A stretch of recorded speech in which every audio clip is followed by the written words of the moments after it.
You're listening to Brilliant Breakthroughs, episode number 23 with Susan White.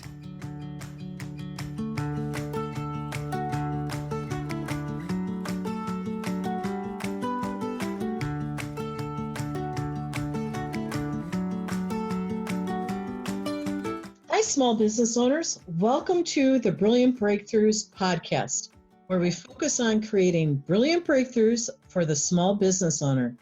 FYI, this is also the name of the #1 Amazon best-selling book for small business and entrepreneurship. The good news is you can find this book in paperback or an ebook form too. Just so you know which one it is on Amazon, it's Brilliant Breakthroughs for the Small Business Owner. The subtitle is Fresh Perspectives on Profitability, People, Productivity, and Finding Peace in Your Business. Go check it out. It's pretty cool stuff. Pretty radical. So I'd like to say, hey, rock stars, welcome. My name is Maggie Mongan, and I'm the anthology leader of the great book that we just mentioned. And today we're honored to have Susan White, #1 best-selling author, with us to talk about your business's peacefulness performance and how it's supported by getting clarity as to how you can utilize hope to work with you and improve your business. So welcome, Susan. Thank you, Maggie. You know, as I was listening to you talk, I got really excited. Every time I think about this book and I think about all the possibilities it offers to small business, I get really excited. I forget what a big deal this is and how valuable it is to small business. So thank you for having me on this podcast. Oh, you're welcome. Yeah, when it has enough impact to be a #1 bestseller, it has potential, doesn't it? And it's exciting. Most So, definitely. Susan's chapter is the 9th one in the book, and it's titled Hope, Out of the Shadows and Into the Light. And Susan, you're a counselor, and you've covered Right. you covered a lot of ground in your chapter, while at the same time you only scratch the surface on the challenges that small business owners face day to day with all of their thoughts and their beliefs and how their mental and their emotional state impacts their performance as well as their business's performance, right? Right. So out of all the things you hear all the time as a counselor, I'd love to ask you, because I think this is important for everyone to know, why did you choose to write about hope? That's a great question, Maggie. One of the things I hear frequently out and about, as well as in my office, is people referring to the concept of hope. I hope that this happens, or I hope that that happens, or doesn't happen. And I always kind of think to myself, hope is an abstract concept. People can hope all they want, but unless there's actually some action taken to give some direction to an outcome, hope is just an abstraction. So I was intrigued with it in terms of business.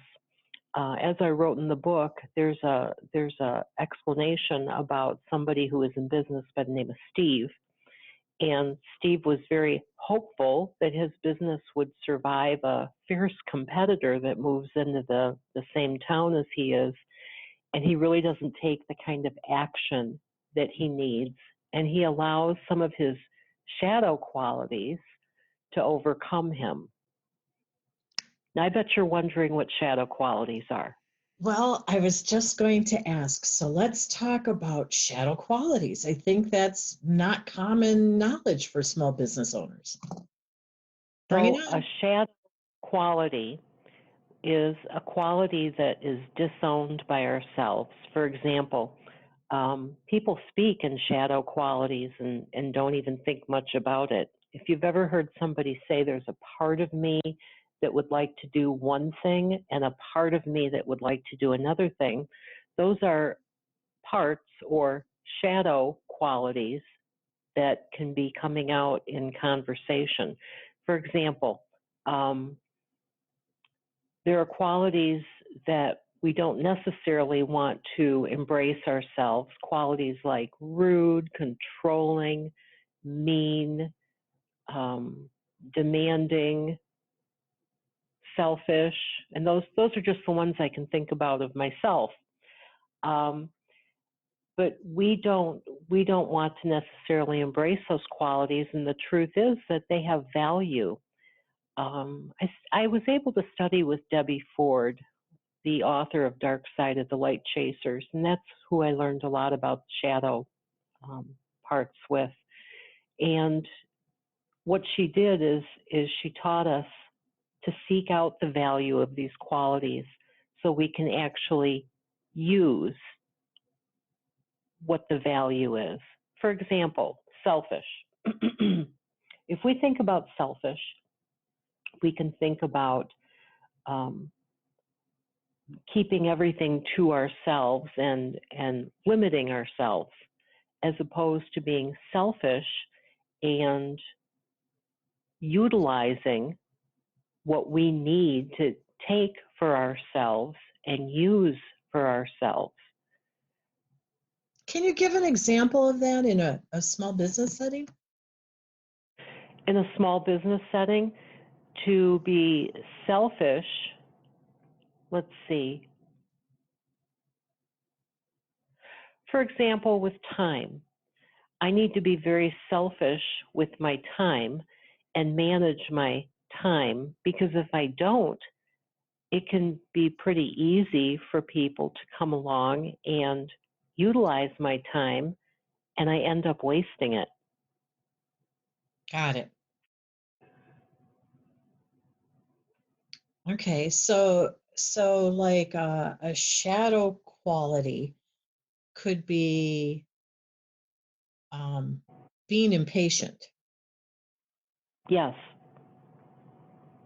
And, you know, if a small business owner knows that they're an impatient person, they might be pushing a sale along because they just want to get it done instead of allowing their potential customer to go through the process of making a good decision.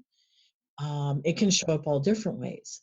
So if we identify, hey, I'm an impatient person, then we can set up systems or something to slow us down to be more respectful and mindful of others. That would be one way to do it, to create a structure to keep yourself in check. But more valuable would be to look at the quality of impatience and find the value of impatience. When I think about being impatient, those are the times that people perceive me as being such, and I am actually working very quickly because of my own level of confidence and my own level of comfort. So somebody else might perceive that as impatience, where the truth is I'm rolling along very, very quickly, and it's uncomfortable to another person. So even something like impatience could be a perception. Correct. Because in that example, you are capable of doing what you're doing very efficiently, and somebody else may not be, so they might think you're impatient. Right. Yes? And that's the interesting thing about shadows, too, because we can project our shadows onto another person. For example, using the impatience. Somebody could look at me and call me impatient, whereas I'm really confident, and I'm moving along quickly because I'm so confident with what I do, and I know it so well that I don't stop to think that I need to slow down and be more mindful of somebody else's experience and what their needs are.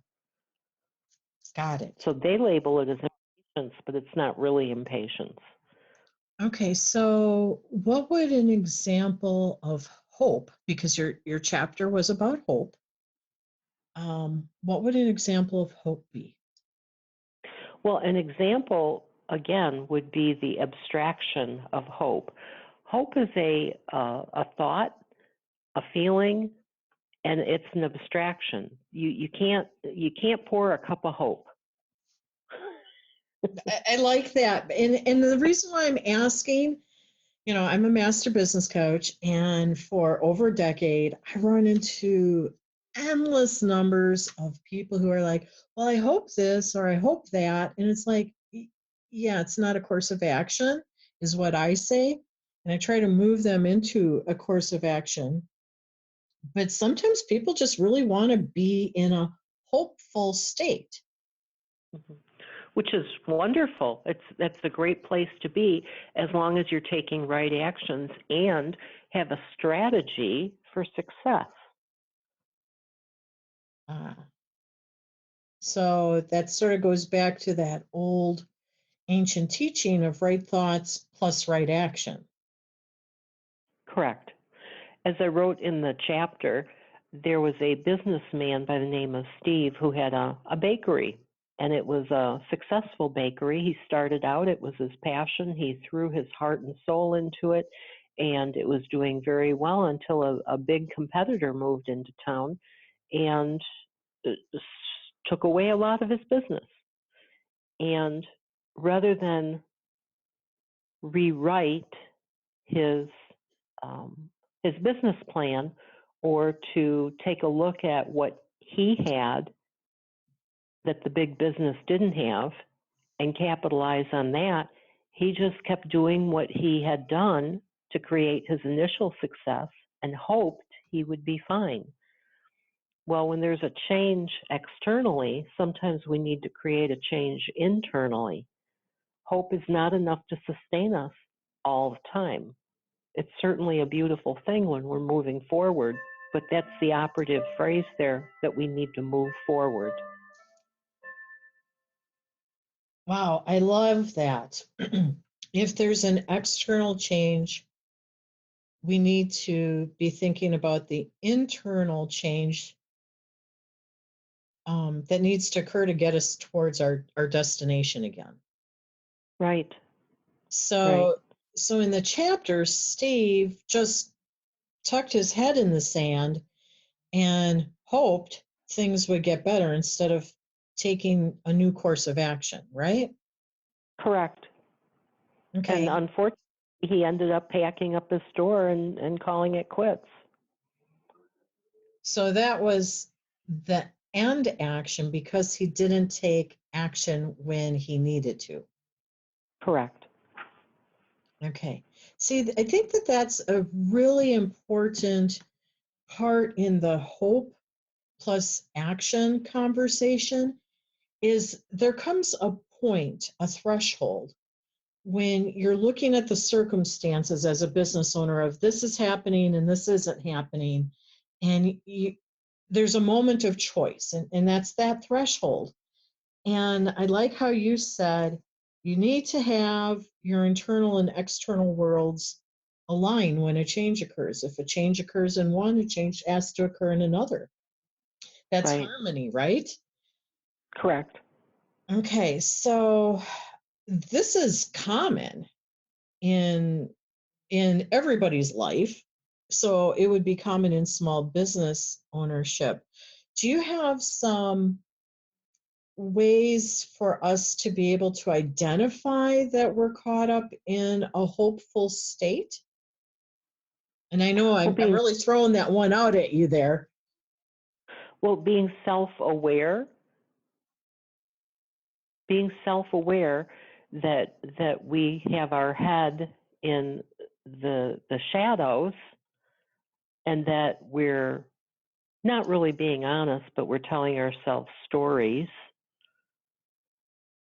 because we need to take action when we're in business. We can't just show up and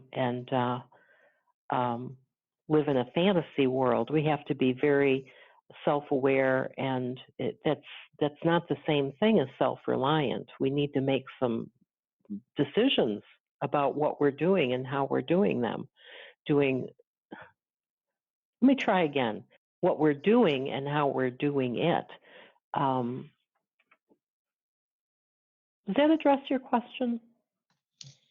Yeah, I think so. And you actually said it in a little different way, so I want to come back to it. If we hear ourselves saying the same story, we need to slow down and take a look at that if that's us coming from a shadow and we're in a hopeful state, or if it's a story of successful or not even successful necessarily, because we learn from mistakes as well, but from action. So again, it goes back to stories um are we dreaming, are we talking abstract principles, concepts, or are we talking about what is happening versus what we want to happen? Right. And this is a Right. really interesting thing in my mind, Susan, because hope oftentimes is what gets entrepreneurs started. Is they hope that there's an opportunity out there. They hope that their vision of what they can bring to the marketplace is valuable. But I think people get caught in that hopefulness state too long. That's what I see. Do you see that? It can happen. It can happen. Again, if you don't take the right action, you can just be sitting and be hopeful and watch your ship sink. Yeah, it doesn't even sail by, it can sink, like in Mm-hmm. your chapter example. Right. Wow. Right. Wow. Any other tips for us around hope? For identifying it or working with it? Well, we need to have hope. Hope is the fuel we need to turn our dreams into reality, and that's one of the things that I point out in the chapter. It's not that hope is a good thing or a bad thing. It has no positive or negative charge. It's simply a quality, a sense that we have, a feeling, a way of being hopeful, and we need to give it more substance because it's an abstraction.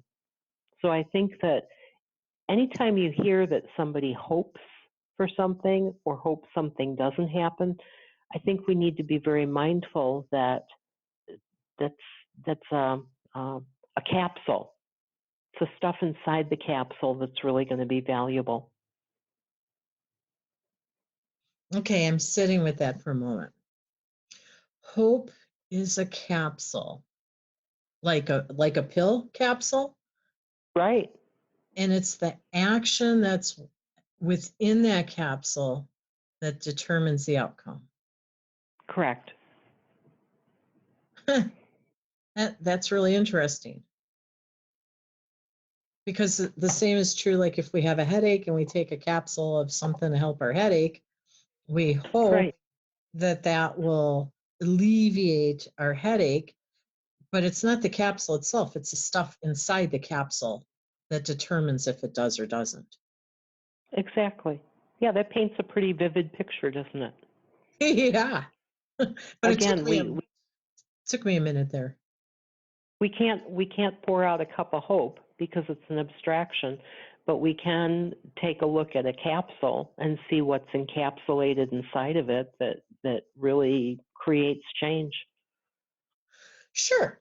So you could have two business owners saying, oh, I hope this happens, and they're both saying they hope the same thing happens. And if one is taking the action to make that outcome manifested, they're going to have the success. And if the other one doesn't, they won't. They're caught in the fantasy of hope. Correct. Cool. This makes a lot of sense. I hope everyone else thinks it makes a lot of sense. Well, I hope too. But the thing that'll really be valuable is when somebody picks up the book and actually reads the chapter, to be able to see what Steve goes through and how Steve goes through it, and for me to actually lay out all the qualities that he goes through and how they manifest themselves in his demise. That'll be self-sufficient in terms of helping people understand what hope is and what it's all about in terms of being an abstraction. Well, exactly. This conversation is a great way to introduce the topic and then have somebody read your chapter and they'll be like, oh, I totally get it now. Right. Yeah, so this is exceptional. Thank you for taking the time to break it down. I know You're sometimes welcome. it seems a little crazy, but it's highly valuable when we can see how it really applies to us. Well, small business owners need all the help they can get because they don't have access to some of the resources that large corporations have. That's true. That's true. Well, there's so much to talk about here, and I'd love to keep talking, but I know our time is getting a little tight.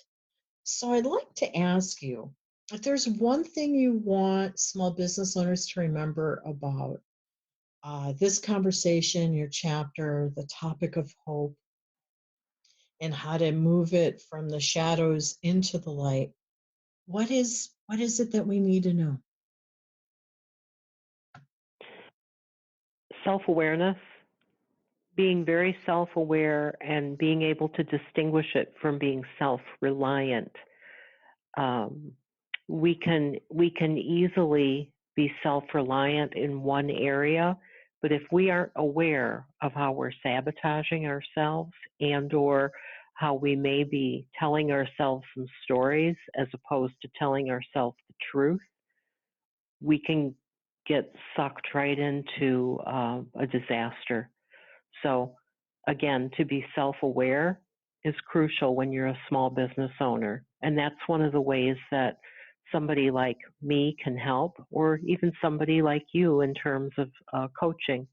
But the best thing to do is pick up the book because the book is remarkable. I don't know of any other book that looks at the four aspects that this one does: profitability, people, productivity, and peace.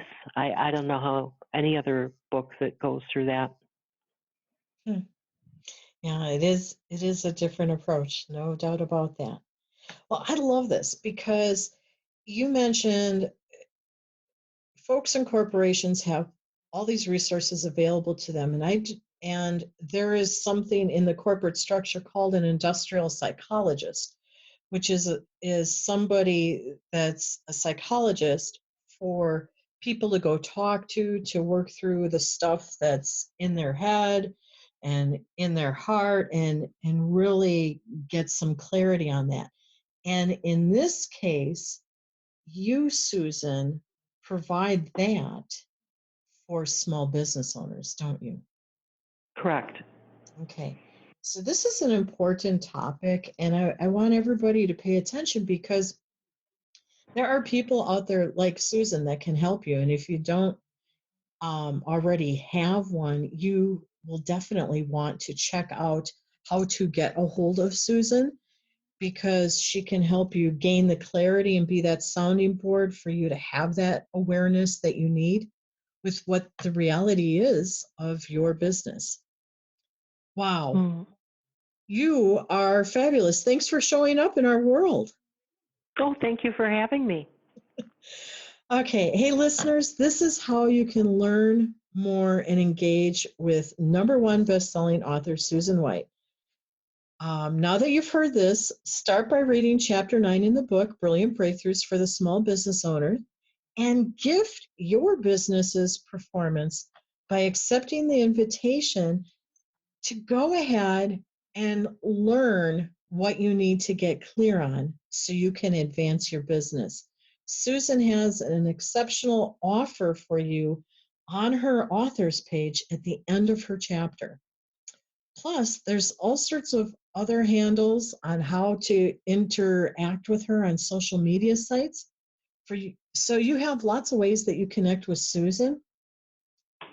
Take her up on this. She's good at what she does. I know that. I've heard that from other people.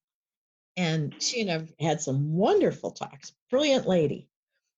So here's something really cool that you may not know. Right now, you can see everything about the book and how to get a hold of Susan White by going to the book's app. We have an app for the book. It's Brilliant Biz Book. So go to your app store, type in Brilliant Biz Book. And when you download the app, you can click on the page that we have called Ask an Expert, and you'll see Susan White's name. Click on that. Type in a question for her, and she will reply back to you. How do you like that? Isn't that pretty cool stuff? Susan, I bet you're Yeah. excited to be able to help folks out like that, aren't you? Oh, I sure am. Yeah. So I want to thank everyone for listening and Susan for your time and wisdom sharing today. Listeners, we appreciate you for taking the time to listen to the Brilliant Breakthroughs podcast. Susan, you know how to help small business owners out. Any last words you'd like to share before we sign off here? Again, I appreciate this time with you, and get the book. It speaks for itself. Okay. All right. So we're going to keep doing our weekly podcast so you can learn more about creating brilliant breakthroughs for your small business. And until next week, we say shine brightly.